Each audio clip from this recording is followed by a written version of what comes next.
मैं सफ़ीक। मैं आज आपको बताना चाहूँगा कि हमारी बीजेपी सरकार में इतने तुच्छ प्राणी भरे पड़े हैं कि कुछ कह नहीं सकते। मुझे लगता है कि उन्होंने 2 क्लास तक भी नहीं पढ़ा होगा, क्योंकि अभी हमारे फ़िलहाल देश के केंद्रीय मंत्री वीके सिंह का बहुत बड़ा बयान सामने आया है। उन्होंने कहा है कि ये बीजेपी सरकार ने जो एक नया नियम निकाला है टीओडी, जिसको लोग अग्निपथ के नाम से जानते हैं, उन्होंने कहा है कि अगर ये आपको कानून अच्छा नहीं लग रहा है तो आप इसको ना करें। इसमें आपकी कोई जिम्मेदारी नहीं है और ये आपको कानून कोई ज़बरदस्ती भी नहीं करा रहा है। तो मैं इसको बता दूं कि ये सरकार जो है आपके बाप और आपके भाई बहनों से नहीं चलने वाली। ये सरकार में जिसने आपको बैठाया है वो जनता है, और जो भी नियम और कानून निकलेंगे वो देश की जनता के भलाई के लिए निकलेंगे। तो इस जनता में, इस देश में हर जनता का अधिकार होता है कि वो अपनी नौकरी के लिए अप्लाई करे। तेरे बाप ने अगर तुझे नहीं बैठाया होता तो आज तू ये फालतू के बयान नहीं करता। ये बीजेपी सरकार की हर एक बात झूठ से शुरू होती है और झूठ पर ही ख़त्म होती है। इन्होंने आज की डेट में देश में कितने लाखों अरबों की प्रॉपर्टी को तहस नहस कर दिया। इनकी बदौलत आज हमारे देश में, हमारे देश की अर्थव्यवस्था इतने नीचे जा चुकी है कि आपको क्या बताएं।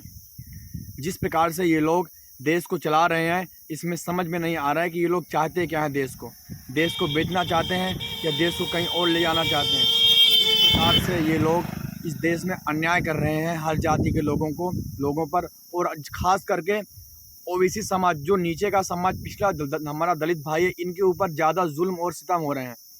बीजेपी सरकार के जो हमारे मोदी जी हैं वो तो अपना एसी में, कूलर में बैठ कर सोते हैं और उनको तो कुछ दिखता नहीं है। और देश में कितने लोग और कितने हमारे आर्मी मिलिट्री वाले भाई, जो शख्स और जो स्टूडेंट 5-6 साल से मिलिट्री की तैयारी कर रहा है, उसको आप 4 साल में क्या दे देंगे? वो 4 साल में क्या कर लेगा?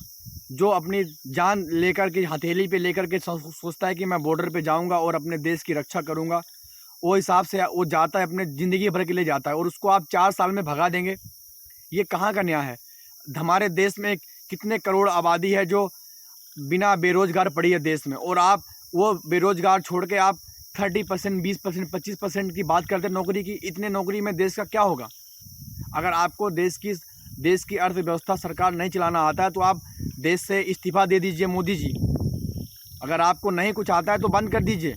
अगर आपके ताजमहल खोदने के बाद भी अगर आपके कागजात और आपके डिग्री और आपकी टीसी मार्कशीट नहीं मिली तो उसमें देश की सरकार की और हमारे बेचारे गरीब भाइयों की क्या उसमें गलती है? आप इस तरह हमारे मज़दूर भाइयों को क्यों पीड़ित कर रहे हैं? क्यों इतने सारे लोगों को दंड के पात्र बना रहे हैं? आपने जब से देश संभाला है 8 सालों से, आपने देश की ऐसी की तैसी कर डाली है। कभी आप लॉकडाउन लगाते हैं, उसमें लोग मरते हैं, किसान बिल लाते हैं, उसमें लोग मरते हैं, और वो CAA लाते हैं, उसमें लोग मरते हैं। अब आपने ये नया कानून ला दिया। जब कानून कोई देश में समझ में किसी को नहीं आता है तो सिर्फ आपको समझ में आता है। क्या आप आसमान से पढ़ के आए थे कि भगवान जी ने आपको पढ़ाई लिखाई माइंड में भर दी थी? क्या चाहते हैं आप लोग? बस मेरा यही वीडियो, ये मेरा निवेदन है हमारी बीजेपी सरकार से कि जो आप लोग ऐसा नियम निकालें जो हमारे देश की अर्थव्यवस्था को ऊंचाइयों तक पहुंचाए, और जो हमारे देश के मज़दूर भाइयों और गरीबों को शिक्षित करे, उनको मेहनत करे, मजदूरी करे और उनको उससे प्रेरणा मिले। ऐसे मत कानून निकालिए कि जो जनता के समझ में ना आए, जो जनता के दिमाग से बाहर हो।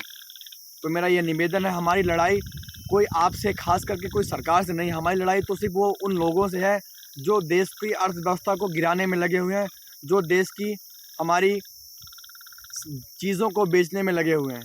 तो ये ना करिए। हाथ जोड़ के हमारी ये आपसे निवेदन है कि देश के नौजवानों के साथ इतनी बड़ी नाइंसाफ़ी मत कीजिए। उनको कम से कम ऐसा कानून कोई लाइए जो उनके दिमाग में बैठ जाए। आप ऐसा कानून लाते हैं जो देश के किसी भी नागरिक के दिमाग में नहीं बैठता है, फिर आप कहते हैं कि जनता के समझ में नहीं आया। आपने 700-800 किसानों को जान से मौत के घाट उतार दिया और आप कहते हैं वो बिल किसानों को समझ में नहीं आया था। अगर समझ में नहीं आया था तो फिर आपने उसको वापस क्यों लिया? इसका मतलब है कि आपके अंदर गलती छिपी हुई है, या आपके दिमाग में कोई ऐसा साइंटिस्ट माइंड आप लगा रहे हैं जिससे आप देश को बेचना चाहते हैं, या देश से गरीब मजदूरों के खून निकाल के उसका खून बेचना चाहते हैं। ऐसा मत करिए, और ऐसा कुछ करिए जिससे हमारे देश का भला हो, हमारे देश के भाइयों का भला हो, हमारे देश की प्रजा का भला हो। जय हिंद।